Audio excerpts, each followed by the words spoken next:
Welcome to my YouTube channel. Thanks for watching this video. Exercise 3.3 से question number 5 करेंगे। The measures of two adjacent angles of a parallelogram are in the ratio 3:2। कोई एक parallelogram है, उसके दो adjacent angles कौन से होते हैं फ्रेंड? जैसे ये एंगल बी है और ये एंगल सी है, ये एक दूसरे के एडजेसेंट हैं। या एंगल ए और एंगल डी, ये एक दूसरे के एडजेसेंट हो सकते हैं। तो दो एंगल्स हमको दे रखे हैं जिनका रेशो दे रखा है 3:2। Find the measure of each of the angles of parallelogram. हमको इसके चारों एंगल्स, चार ही एंगल्स हैं पैरेललोग्राम में, इसके चारों एंगल्स की वैल्यू आपको बतानी है। तो देखिए, सबसे पहले तो हमें जो रेशो दिया हुआ है उसी रेशो के अकॉर्डिंग इन दो एंगल्स को हम लेट कर लेंगे। कैसे? हम लिखेंगे लेट एंगल बी, कोई भी दो एडजेसेंट एंगल्स आप ले सकते हो। मैं ले रहा हूं एंगल बी और सी, आप ए और डी भी ले सकते हो। तो angle B is equal to 3x, एक को मैंने 3x मान लिया तो दूसरा 2x हो जाएगा। एंगल सी जो है वो 2x हो गया। मान लीजिए ये 3x है और ये 2x है।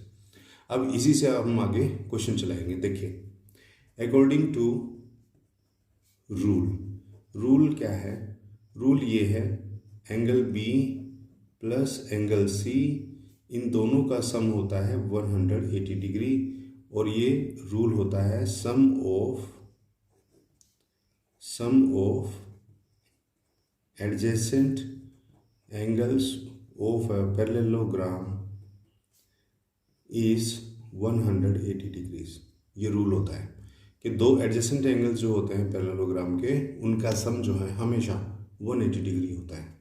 तो इसीलिए angle B plus angle C 180 degree लिख लिया। अब एंगल बी को हम मानते हैं 3x प्लस एंगल सी को हम लिखेंगे 2x, क्योंकि यहाँ पर हमने लेट किया हुआ है, इज इक्वल टू 180 डिग्रीज। तो देखिए 3x प्लस 2x 5x हो गया, इज इक्वल टू 180 डिग्रीज। तो x की वैल्यू निकालनी है, x को अकेला यहीं छोड़ देंगे 180 डिग्रीज, और ये 5 जो यहाँ मल्टीप्लिकेशन में था इधर आकर के डिवाइड हो गया। 5 1 जार 5, 5 36 जार होता है 180। तो x की वैल्यू आपके पास आ गई है 36। अब आपको निकालना है 2x और 3x, तो हम लिख देंगे so 2x is equal to 36 into में 2, x की वैल्यू 36 और 2 वैसे ही, तो ये बन गया 72 डिग्रीज। एक तो हमारा बन गया है 72 डिग्रीज यानी कि एंगल सी। और उसके बाद एंगल बी जो है हमारा वो है कितना?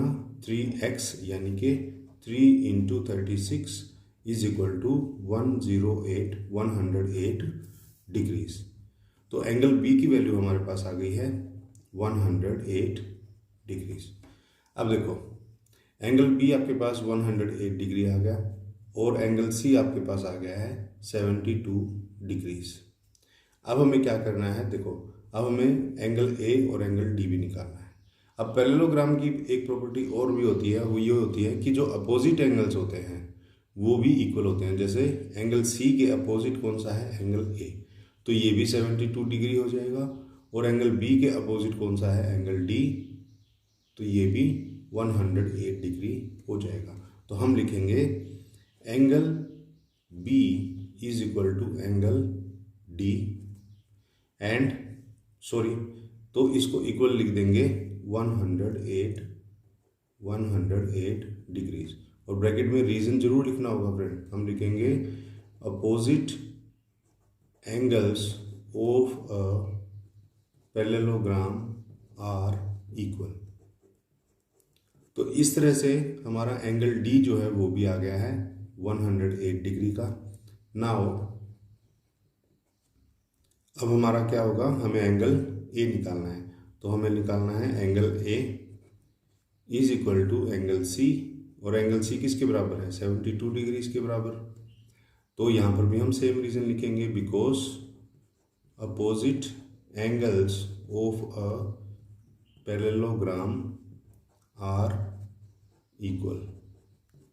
तो देखिए, इस तरह से हमारा एंगल ए जो है वो भी हो जाएगा 72 डिग्रीज का। तो देखिए, एंगल ए आपका आ गया, एंगल डी आपका आ गया, एंगल ए एंगल डी आ गया, और बी और सी तो हमने यहाँ पहले निकाल ही दिया था। तो इस तरह से हमें ये चारों इंटरनल एंगल्स की वैल्यू इनको बतानी थी। तो फ्रेंड, ये था क्वेश्चन नंबर 5। आई होप आपको अच्छे से समझ में आ गया होगा। नेक्स्ट क्वेश्चंस के लिए मिलेंगे नेक्स्ट वीडियो में, तब तक के लिए थैंक्स।